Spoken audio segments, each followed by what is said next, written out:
Hello to class अब हम अपनी साइंस का chapter number 4 main organ systems of human body करने जा रहे हैं। इसमें हम अपनी ह्यूमन बॉडी को स्टडी करेंगे कि हमारी ह्यूमन बॉडी के अंदर कितने पार्ट्स हैं, कितने सिस्टम्स हैं। जो भी हमारी ह्यूमन बॉडी से रिलेटेड है वो हम इस चैप्टर में पढ़ेंगे। You have earlier learn about some of the important organ inside your body. You have read about your bones, your hearts, your lungs, stomach and their work. आप लोगों ने जैसे सुना भी होगा, पढ़ा भी होगा कि हमारी बॉडी के अंदर बहुत सारे इंपॉर्टेंट ऑर्गन्स हैं, जैसे हमारे दिल हो गया, हमारी हड्डियाँ हो गई, लंग्स हो गए, स्टमक हो गए। The organ in the body do not work alone. They work together with other organ. Several organ working together perform one major function for the body. कोई भी जो हमारी बॉडी के अंदर अंग है वो अकेला काम नहीं करता, सब उसके साथ मिल कर के काम करते हैं, मतलब सब आपस में मिलजुल के काम करते हैं। बहुत सारे ऑर्गन मिल करके हमारी बॉडी के लिए एक काम करते हैं। For example, the stomach alone can not digest food. Other organ such as the teeth, salivary gland, food pipe, small intestine, large intestine, liver, pancreas and some other work together with the stomach to digest the food you eat and throw out the waste. जैसे कि खाने को पचाने के लिए सिर्फ हमारा stomach काम नहीं करता, पहले वो दांतों से चबाया जाता है, फिर सलाइवा ग्लैंड से उसको नरम करा जाता है, उसके बाद में वो फूड पाइप के अंदर से स्मॉल इंटेस्टाइन तक, लार्ज इंटेस्टाइन तक पहुंच करके तब वो पूरी तरह से पचता है। तो कहने का मतलब एक काम को करने के लिए पूरी बॉडी वर्क करती है। These organs working together form a system. The organ which help to digest food together form a digestive system. इन सब ने मिल करके एक चीज़ तैयार करी जिसका नाम था सिस्टम, और खाना पचाने के लिए जिस सिस्टम को यूज़ किया जाता है उसका नाम है digestive system. In this chapter we will study the nervous system and the circulatory system. अब इस चैप्टर में हम नर्वस सिस्टम और सर्कुलेटरी सिस्टम के बारे में पढ़ेंगे। द नर्वस सिस्टम, अब ये नर्वस सिस्टम है क्या? The system that control all our system of the body in the nerve is the nervous system. The nervous system receive information from different part of the body and respond to them accordingly. It is in fact a network of many nerve fiber that reach into all part of our body.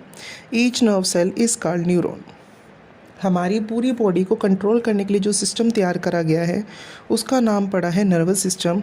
और इस nervous system को हम एक networking की तरह भी कह सकते हैं कि ये जो नर्वस सिस्टम है एक नेटवर्क की तरह है, जिसके अंदर छोटे छोटे फाइबर्स जो है सारे काम को करते हैं। और वो जो छोटे छोटे फाइबर्स है, जो नर्व सेल्स हैं, उनका नाम है न्यूरॉन। मतलब कि इस सिस्टम में मेन काम करने वाली जो होती हैं वो होती है neurons. The brain, spinal cord and the nerve form the nervous system.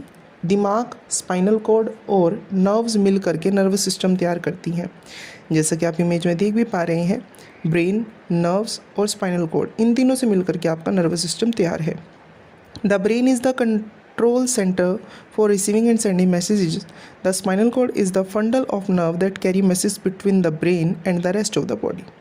जो ब्रेन है वो मैसेज को रिसीव और सेंड करने का काम करता है, और जो स्पाइनल कॉर्ड है वो बंडल ऑफ नर्व्स को, मैसेज को कैरी करके ब्रेन तक पहुंचाने का काम करती है और ब्रेन से दूसरी बॉडी ऑर्गन्स तक पहुंचाने का काम करती है। Nerve cell carry message from our sense organ to brain and from the brain to different part of the body. They act like telephone wires.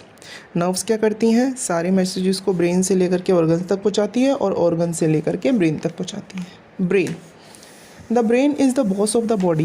It is the most important organ as it control our body movement and help us to store information in our memory.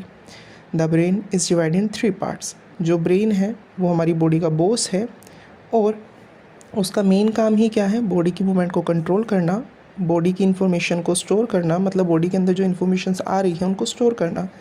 और ये 3 हिस्सों में बटा हुआ है, cerebrum, cerebellum and medulla.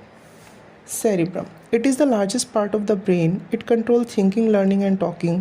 It also controls the human sense and memories. ये हमारे brain का बड़े वाला हिस्सा है जिसके अंदर लर्निंग, थिंकिंग और टॉकिंग कंट्रोल करने की क्षमता होती है। मतलब हम क्या बोलेंगे, हम कितना याद रखेंगे, कितना समझेंगे, ये सब जो काम करता है वो सेरिब्रम करता है।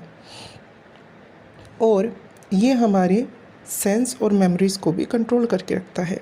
Cerebellum, it lies below the cerebrum. It controls voluntary muscle of our body. It also help to keep your balance. ये क्या करता है? ये सेरिब्रम के बिल्कुल नीचे है और ये हमारे मसल्स की एक्टिविटी को कंट्रोल करता है, हमारे शरीर में बैलेंस बनाने का काम भी यही करता है। मान लीजिए आप एक चेयर पे बैठे हैं और उसके बाद एक पाइप पर बैठ गए, तो दोनों पे आप सही से बैठे हैं, गिर नहीं रहे। इसका मतलब इसको बैलेंस बनाने का काम कौन कर रहा है? Cerebellum. Medulla, it is a lower portion of the brain. It look like a stem which join brain to the spinal cord. It control involuntary action like breathing and blood circulations. अब जो ये third हिस्सा है, ये हमारे brain का सबसे lower part है और ये लोअर पार्ट क्या काम करता है? ये बॉडी के इंटरनल एक्टिविटीज़ को कंट्रोल करता है।